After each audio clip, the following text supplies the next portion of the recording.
बुद्धिमान राजा की कहानी। बहुत सालों पहले एक नगर में एक बुद्धिमान राजा राज्य करता था। उनकी बुद्धि और होशियारी की चर्चा दूर दूर तक फैली थी। राजा कभी भी बिना सोचे समझे कुछ भी नहीं कहता और ना ही किसी आरोपी की बात सुने बिना उसे सजा सुनाता था। उनकी बुद्धिमत्ता की चर्चे सुनकर आसपास के राजा, रानियां और राजकुमारी आदि उनसे जलते थे। इसी जलन के चलते सभी उस राज्य की बुद्धिमत्ता परीक्षा लेने के लिए नए नए तरीके अपनाते थे।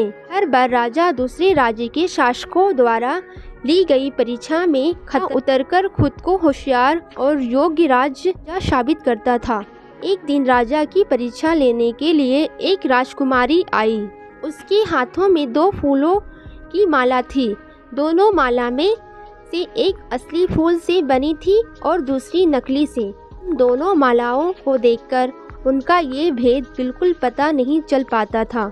इसी वजह से राजकुमारी ने राजा के सामने दोनों मालाएं रखकर पूछा, हे राजन, अगर आप बुद्धिमान हैं तो बताइए कि इनमें से कौन सी माला असली है और कौन सी नकली।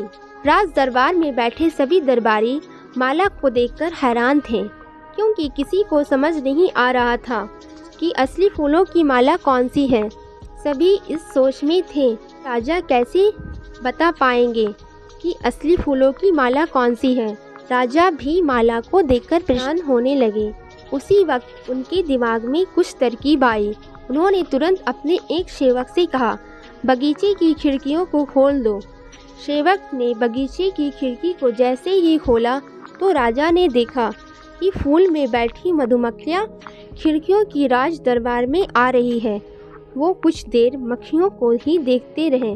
जैसे ही एकात्र मधुमक्खी एक फूल की माला में बैठी, वैसे ही राजा ने कहा कि अब मैं बता सकता हूँ कि असली माला कौन सी है। राजा ने तुरंत उस माला की तरफ इशारा किया जिस पर मधुमक्खी बैठ रखी थी।